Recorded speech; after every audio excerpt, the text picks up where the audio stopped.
Hi Nana.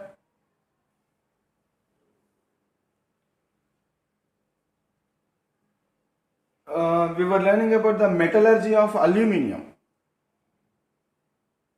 So we have discussed about how the aluminum ore, okay, particularly bauxite, how it is concentrated. So concentration of the ore we have learned by Hall's process and Bayer's method. Okay.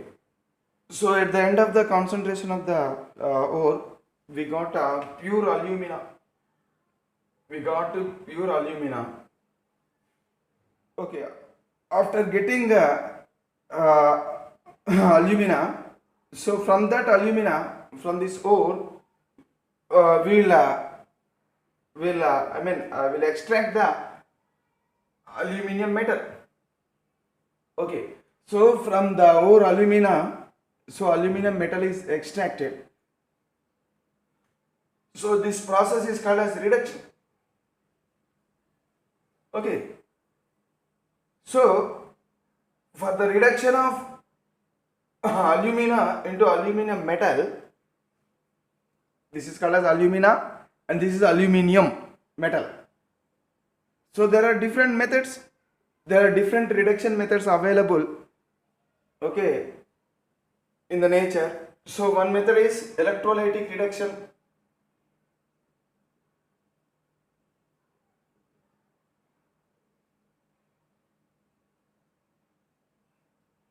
Another method is by using reducing agents,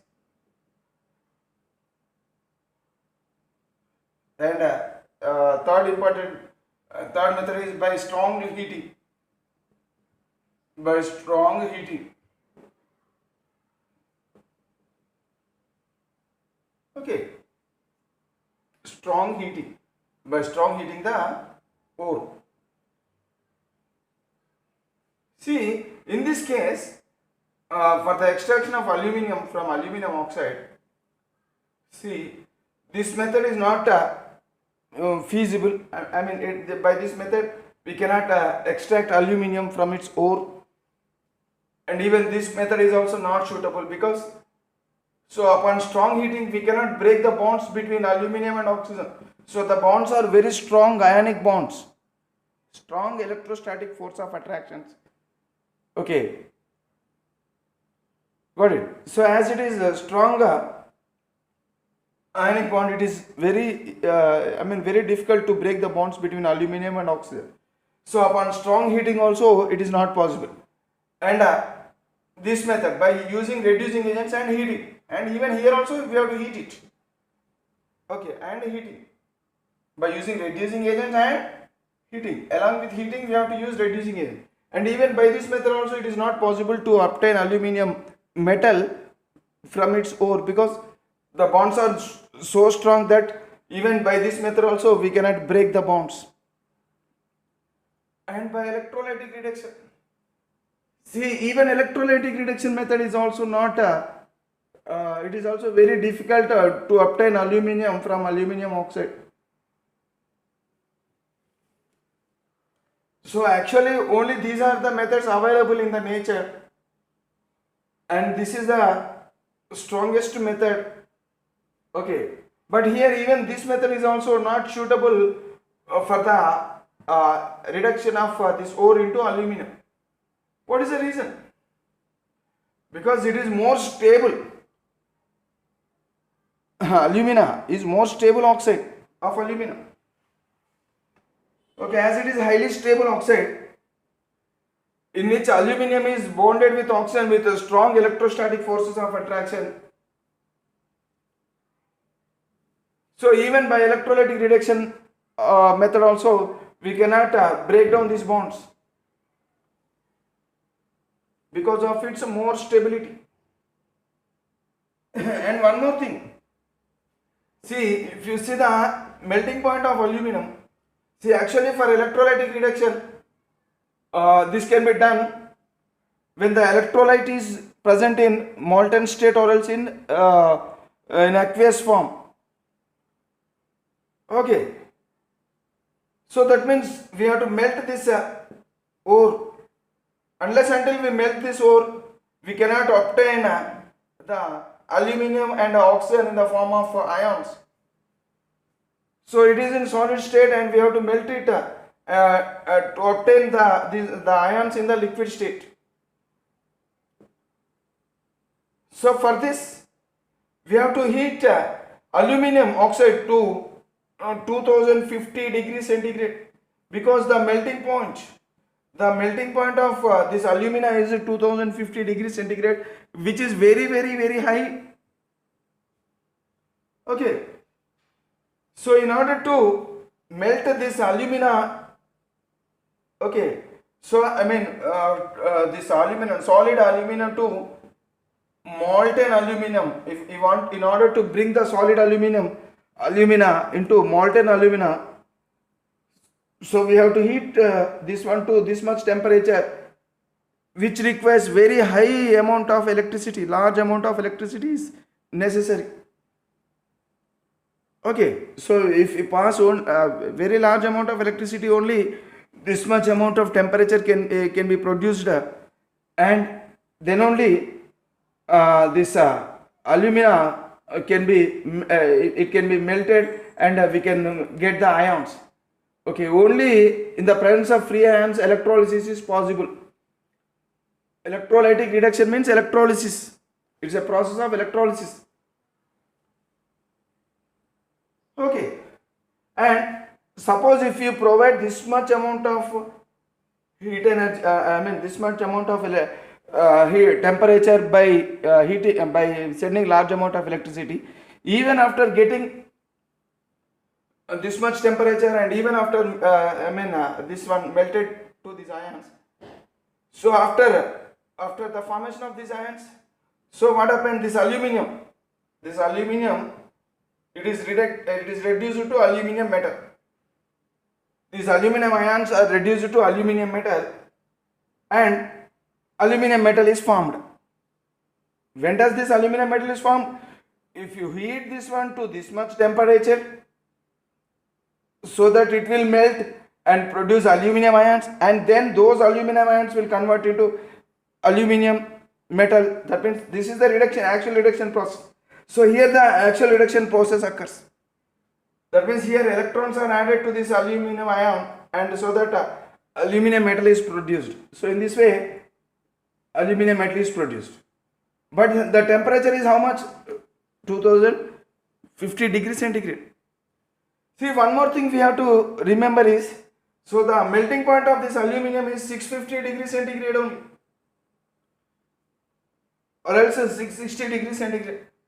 So at this temperature only this aluminum will melt. Okay, but we are maintaining this much temperature, 2050, whereas aluminum will melt at 660 degrees centigrade. As its melting point, as aluminum's melting point is 660, and we are maintaining the temperature of this much, what happened? This aluminum metal, so at this temperature, so it evaporates, it volatile into vapors. Aluminum vapors are formed, so that aluminum is lost in this process. Large amount of aluminum is lost, because we are maintaining this much temperature. Why should we maintain this much temperature? Because alumina's melting point is this much. Then only this alumina will convert into liquid. That means it is melted. Okay, and molten alumina is produced. Then only aluminum ions are formed, and then only the aluminum ions can be reduced to aluminum metal. So unless until we provide this much amount of temperature by providing large amount of electricity, so this reaction cannot happen. That means the reduction cannot happen. Even after providing all these things, so the aluminum, the so obtained aluminum, as its melting point is very less when compared to the temperature maintained in this phase. Actually, this is the this is the apparatus, or else this is called as the electrolytic cell, or else electrolytic tank, in which all these processes are occurred. Okay, so the temperature should be maintained this much temperature, and aluminum metal is formed in this. and due to this much temperature is provided in this, and aluminum is its melting point is 660 degrees centigrade only. So what happened, this aluminum, because of its very high because of its presence in very high temperature, it will convert into vapors, and that aluminum vapors will lost into the atmosphere soon. So in this way there is so much loss of aluminum. So that is why electrolytic reduction method is also not a it is not a feasible method.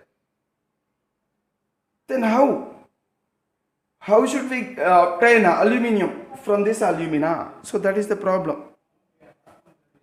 So in order to avoid such problem, what we have to do? There is simple resolution, or there is simple solution to solve this problem. See, actually alumina is allowed to mix with some substances like cryolite, Na3Al F6, Na3Al F6. It is called as cryolite. This is what alumina, and also fluorspar.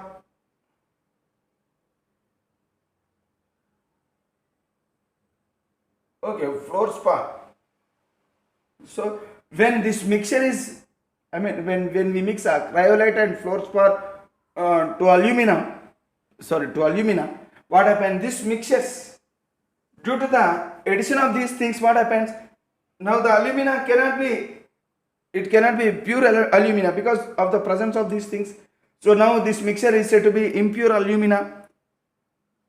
So pure alumina's melting point is this much, but due to the presence of the impurities, now the mixture's melting point will reduce to 950 degrees centigrade only.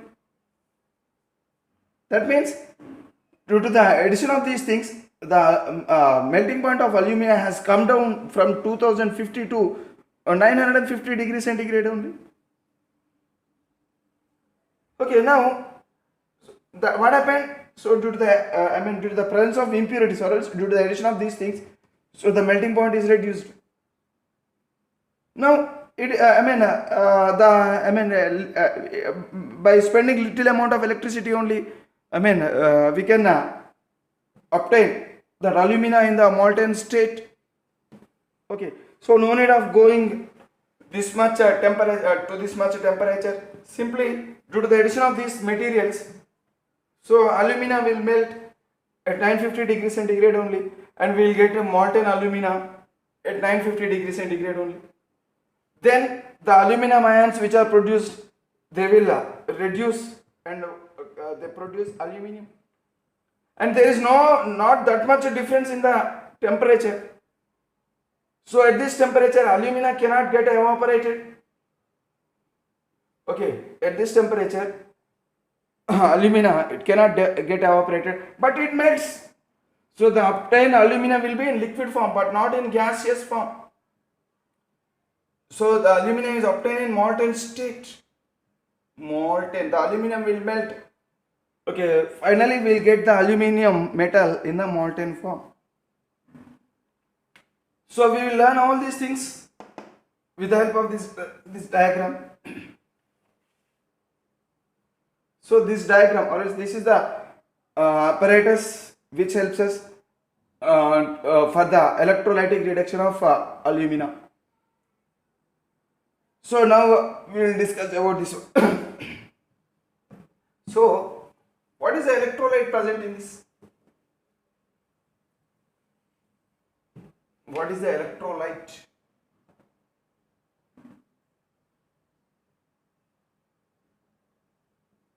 What is the electrolyte present in?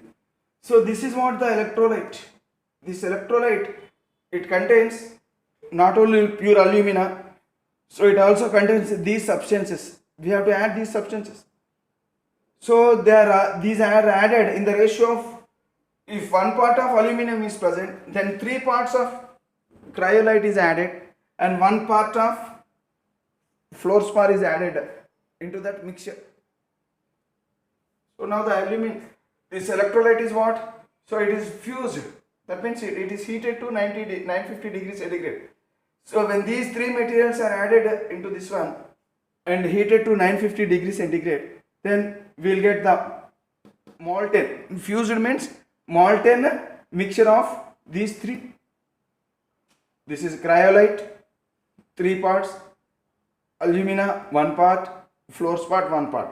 Alumina 1 part, cryolite 3 parts, and fluorspar 1 part. So this is called as the mixture. Mixture, it is not a pure substance. So electrolyte is a mixture. It's a mixture of these three substances. Why should we add these substances? Why should we add cryolite and why should we add fluorspar? So due to the addition of these materials, what happened? The melting point of alumina will come down from 2050 degrees centigrade to only 950. So before that, if we don't add this one, so the melting point of alumina will be, how much? Without these things, it melts at this temperature, at 2050. But due to the addition of this one, so that the melting point of this one will become, that means at 950 degrees centigrade only this will melt, and we will get all the mixture, all these substances will be obtained in molten state. Okay.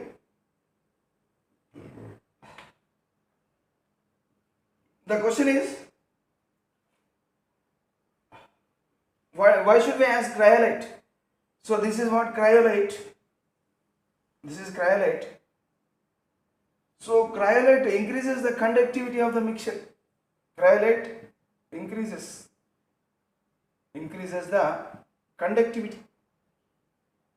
Electrical conductivity is increased.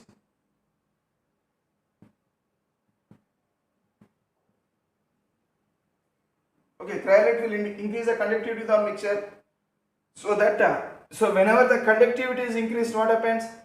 Therefore, some electricity is saved.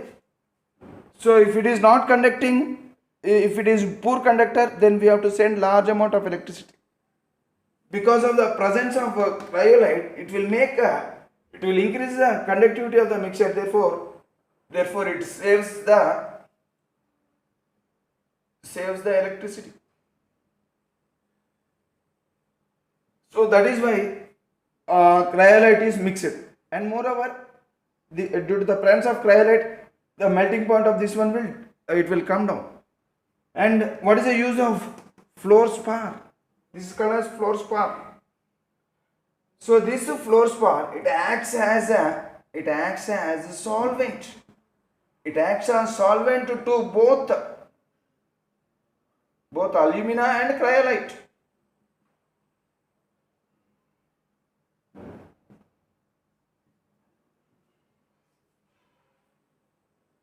Okay, as it is acting as solvent, what happens? It increases the mobility. It increases the movement of ions.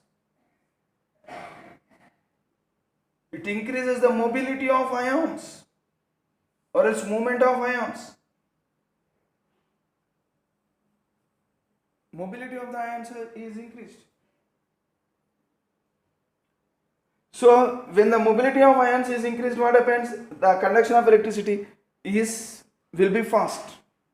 So that is about the electrolyte.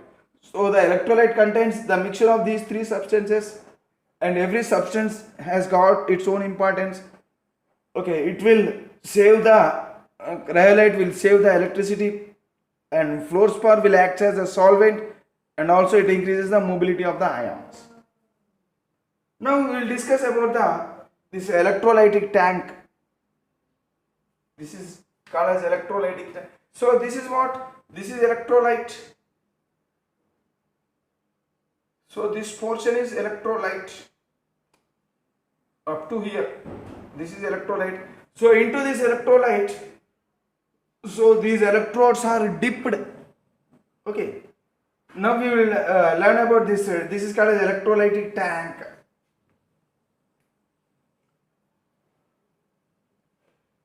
electrolytic tank. See, actually, this electrolytic tank, it is made up of iron. It is an iron tank. It's an iron tank. Okay, it is lined with heat resistant material.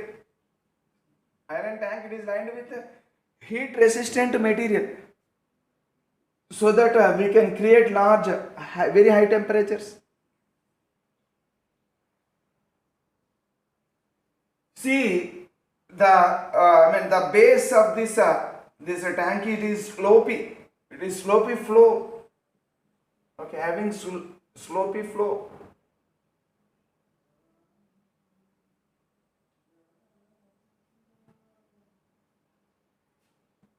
Or else sloping flow. So it is sloping. And it is having an outlet. It's a tap. It's a tap. Okay. See, actually, this is aluminum, molten aluminum. This is obtained during the process of electrolysis. So this substance is obtained. So we have used this is electrolyte. This up to here it is electrolyte. And during the electrolysis process, this substance is formed. This is a product formed during the electrolysis, and this is what molten aluminum. So it is tapped. It can be tapped out. So there is a tap. Okay. If you speak about the electrodes.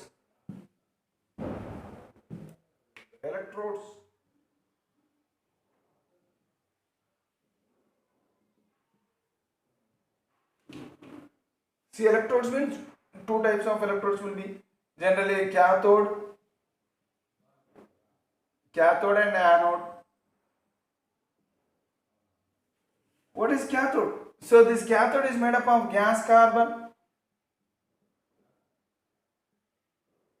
or graphite. Okay, this cathode, it is made up of what? Gas carbon. What is gas carbon? Gas carbon or graphite, they are nothing but the allotropes of carbon. These two are very good conductors of electricity. So electrodes should be good conductors always. Okay. So for the extraction of aluminium, so generally the cathode it is nothing but gas carbon or graphite. See, this is what? This is the internal lining of the electrolytic tank, and this is made up of gas carbon. So inner lining of this iron tank, it is either with the gas carbon or else with the graphite.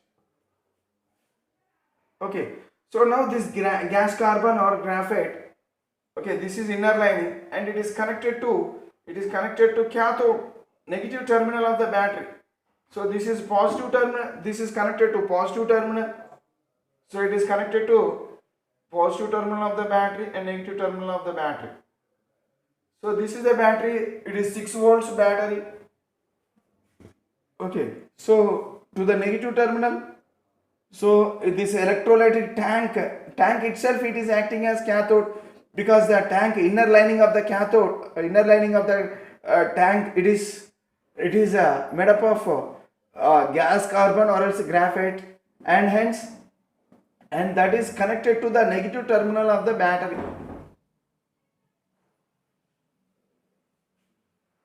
As it is connected to the negative terminal of the battery, the inner lining of the electrolytic tank will act as a cathode. Okay, will act as cathode.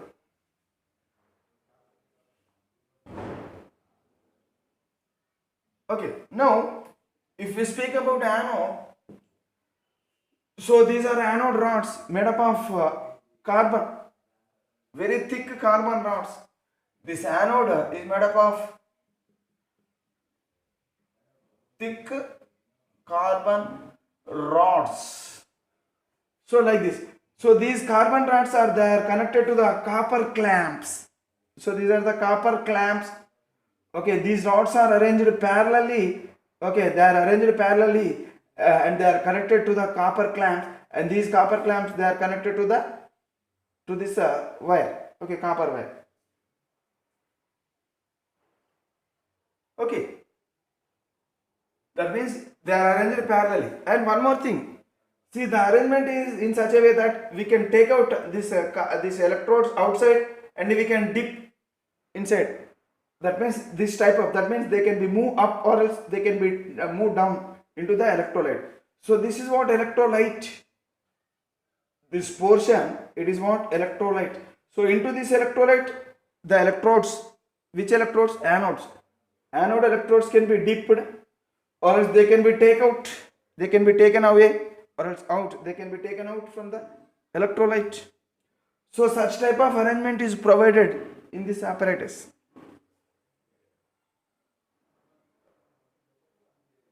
See this electrolyte, it is in fused state.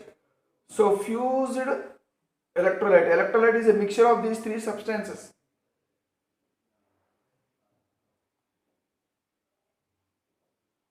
Okay, now if you see the passage of current, so large amount of electricity we require. So in order to provide a 950 degree centigrade, so we use a 6-volt battery and we will send a, so the thing is 100 amperes of current we will send. 100 amperes, unless until we send this much amount of current, so it cannot maintain this temperature, and the electrolysis does not occur. So how much the current flow rate? Okay, so here as we are using battery, it is called as a direct current. Direct current of 100 amperes is allowed into this one. Okay, it is passed, okay, through the electrolyte.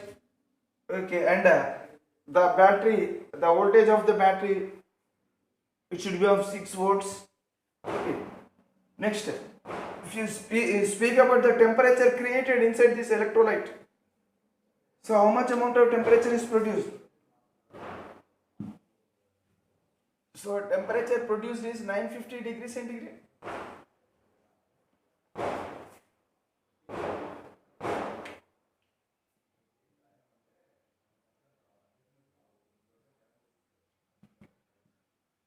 So temperature of the electrolyte, temperature of what? Of electrolyte. So the temperature of electrolyte, it is maintained at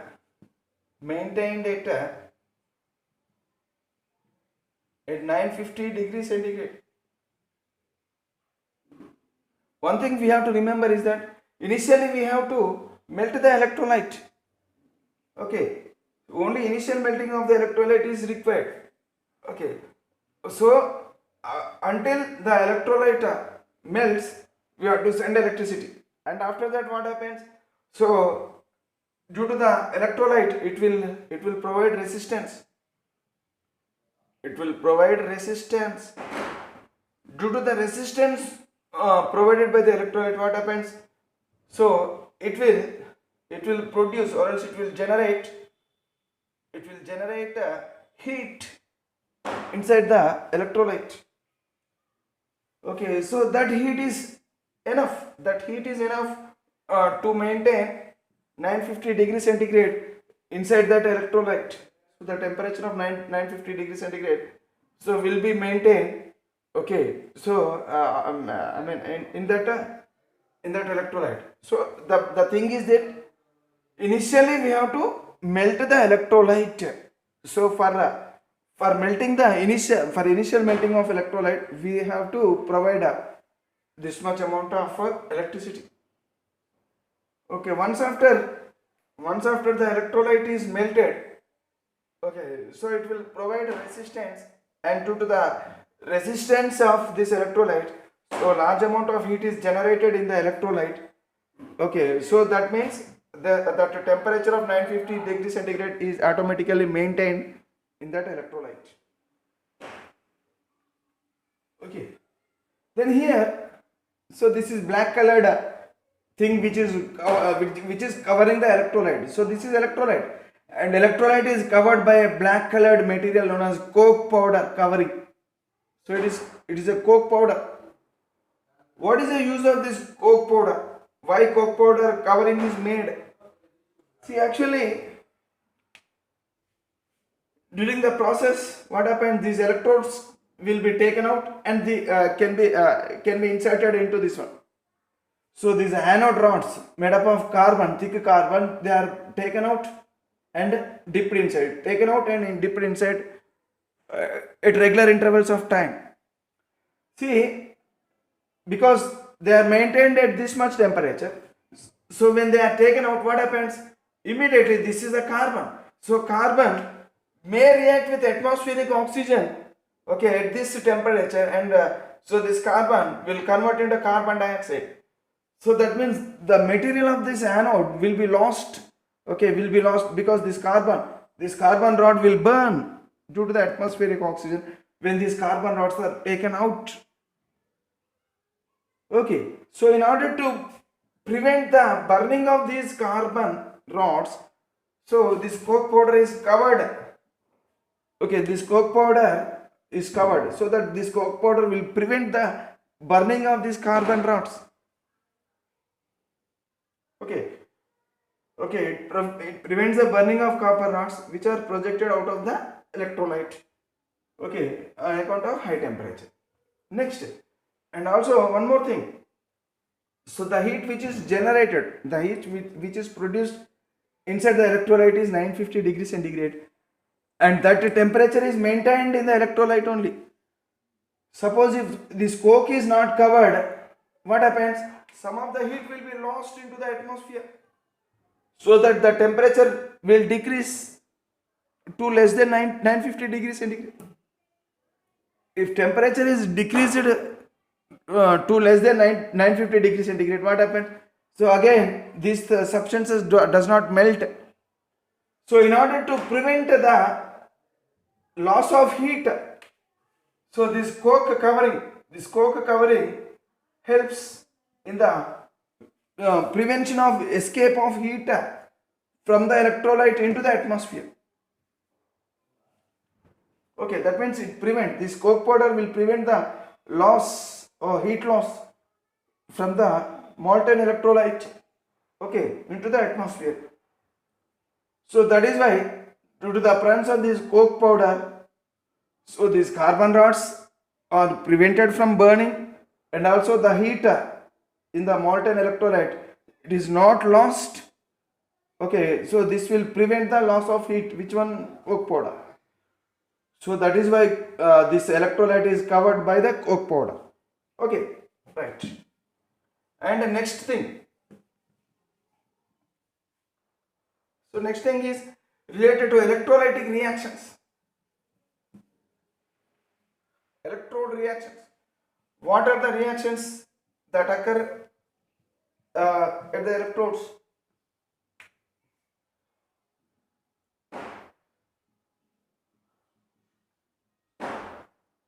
Electrolytic reactions includes reaction at cathode,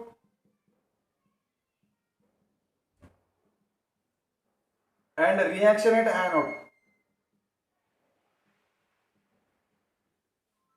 Reaction at cathode and reaction at anode.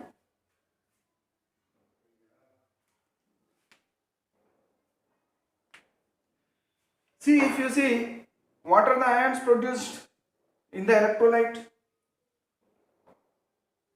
So before electricity is passed into this one, into the electrolyte, so many ions are present. So this alumina Al2O3, it produces aluminum ions and oxide ions.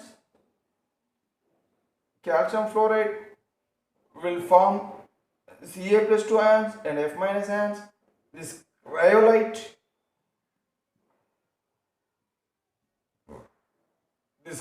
will produce sodium ions, aluminum ions, and fluoride ions.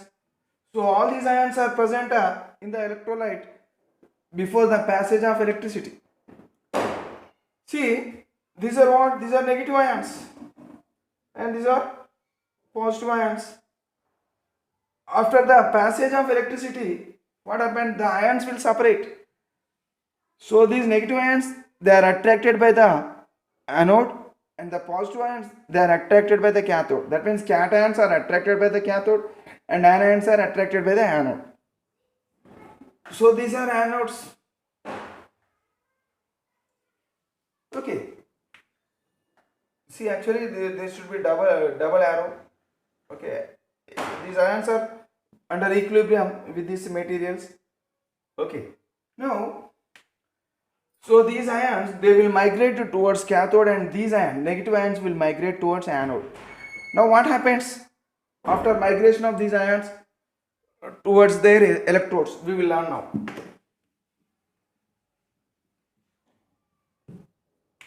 So at cathode, cations, what are the cations?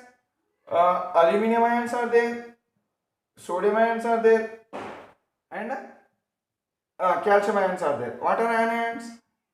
Oxide ions are there and fluoride ions are there. See, if you see the electrochemical series, so aluminum ions, they are placed at the bottom of the electrochemical series. I mean, when compared to these two, so they are placed at the bottom position. Hence, their discharge potential is high. Their discharge, I mean, they have low reduction potential. Simply we can write like this. They have low reduction potential. Because of low reduction potential of aluminum when compared to sodium and calcium ions, what happened? These aluminum ions will here these three will migrate towards cathode. I mean, all these three types of ions, they will move towards cathode, but only aluminum ions will undergo discharge at cathode, but whereas sodium ions and calcium ions, they do not undergo discharge. So these aluminum ions, they will take electrons because cathode, it is a negative electrode.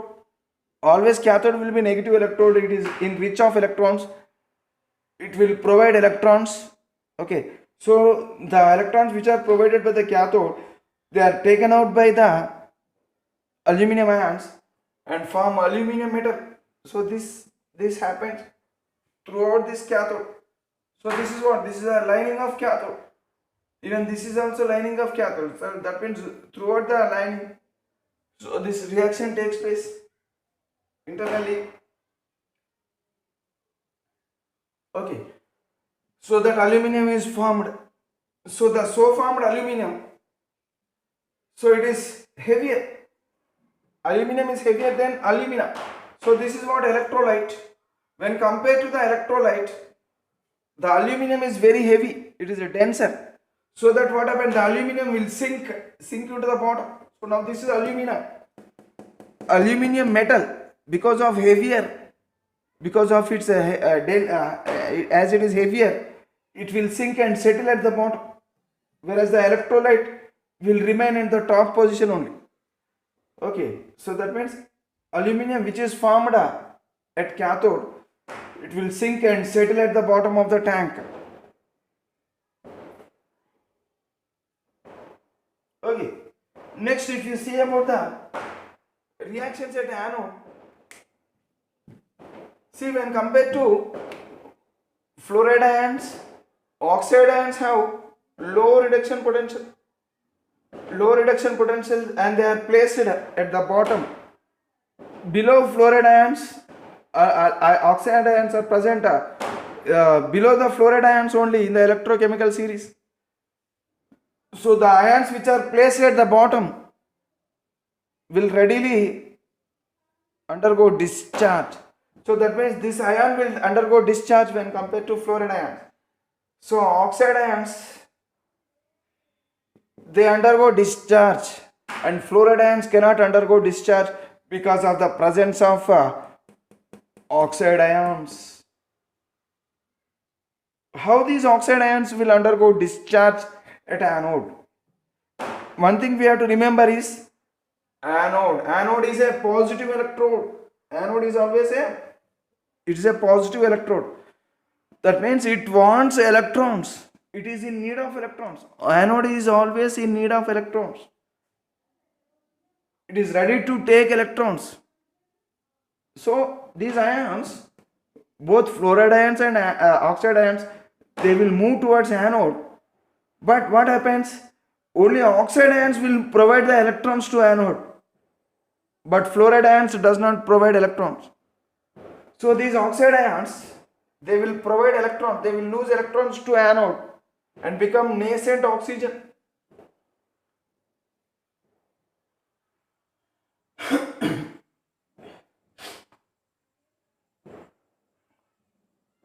Nascent oxygen. So this nascent oxygen is very highly reactive. Okay. So this oxide ions will provide it will lose electrons, and these electrons are taken by the anode. And what is left over? Nascent oxygen is left over at a anode. Nascent oxygen. If only single oxygen atoms are present, then it is called as nascent oxygen. So this is oxygen and this is nascent oxygen. Atoms of oxygen are said to be nascent oxygen. Okay, but this is oxygen molecule. This is nascent oxygen, or else simply oxygen atom. Oxygen atoms are highly reactive. What happens? So two nascent oxygen atoms, they join to form oxygen molecule. Or else this nascent oxygen will react with the carbon. See, this is what? Anode. It is made up of carbon. So the nascent oxygen which is formed here, this oxygen is formed here. Okay, because oxygen is formed at anode. So here the oxygen which is formed here, it will react with the carbon of the electrode and convert into carbon, initially convert into carbon monoxide. Okay, or else this nascent oxygen may convert into molecular oxygen.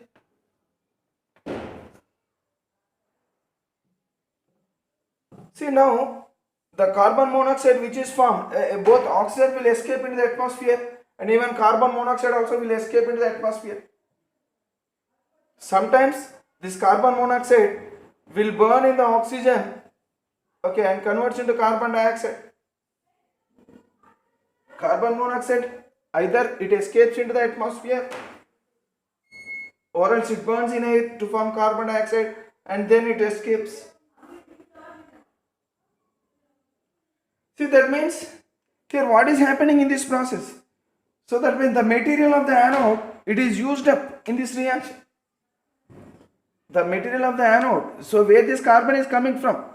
So the oxygen is the oxygen which is formed at anode, it is reacting with the anode material carbon. So that what happens? The material of the anode will decrease. That means it will become thin. Anode rod will become thin and thin. Okay, from time to time, what is happening? It is becoming thin. So what we have to do? Immediately we have to replace this anode with a fresh anode rod. From time to time, why should we replace the anode? Why should we replace the anode? Because this anode material, it reacts with the oxygen which is formed near that anode and convert into carbon monoxide. That means the material of the anode is lost. So that is why we have to remove this anode and we have to add fresh anode. We have to keep fresh anode from time to time. That means we have to replace the carbon anodes. Okay. Then there is a part known as control lamp. What is the use of this control lamp? See, during the process of electrolysis, so the aluminum ions which are present here, they are lost in the form of aluminum metal. The aluminum ions which are present in the electrolyte, they are reduced.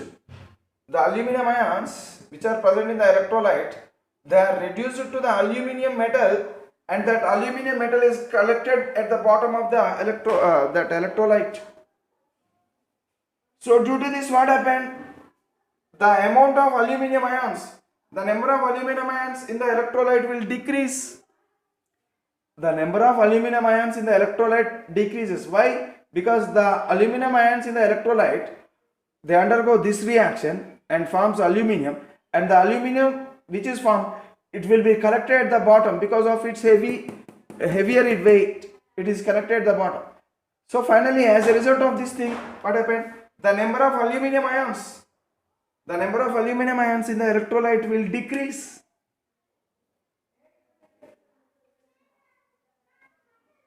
As the number of aluminum ions in the electrolyte decrease, what happens? That means the number of ions decreases. Whenever the number of ions decreases, what happens?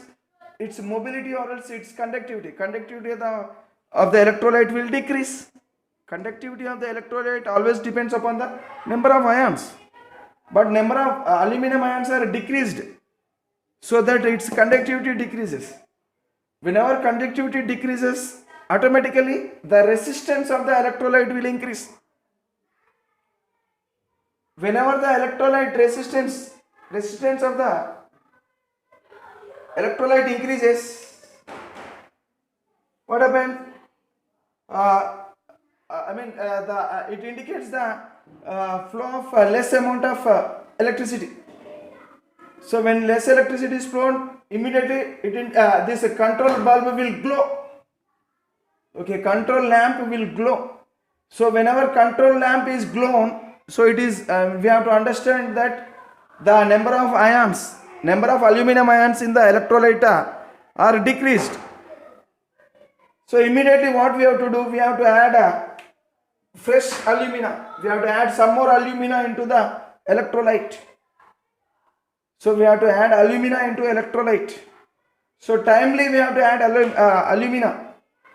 So whenever the control lamp glows, it indicates that the number of aluminum ions are reduced in the electrolyte.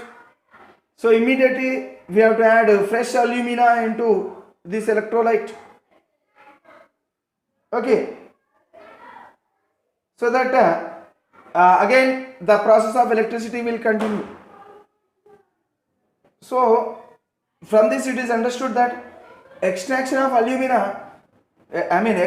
aluminium metal from the alumina, it is a continuous process. That means we have to continuously add electrolyte. That means which one?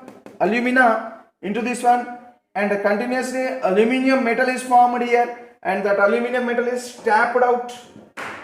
Okay, aluminium metal is tapped out, and again after some time again we have to add alumina ore into this one, and again fresh aluminium metal is formed, and that aluminium metal is removed, and again we have to add after some time, because after some time again this control lamp will glow. Whenever control lamp glows, it is understood that the resistance of this electrolyte is increased.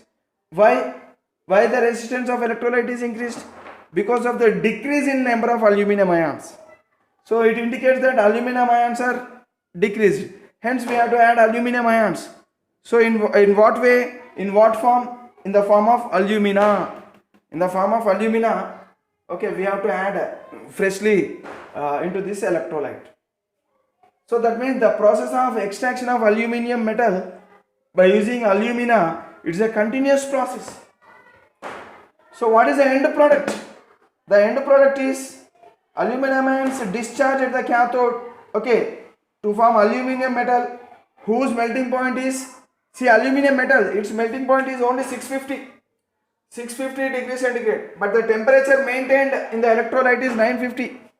So when the temperature maintained is 950 and aluminium metal which is formed inside this one, its melting point is 650 only. Hence that aluminium, what happens? It will melt, and it will, being heavier, what happens? It will sink at the bottom.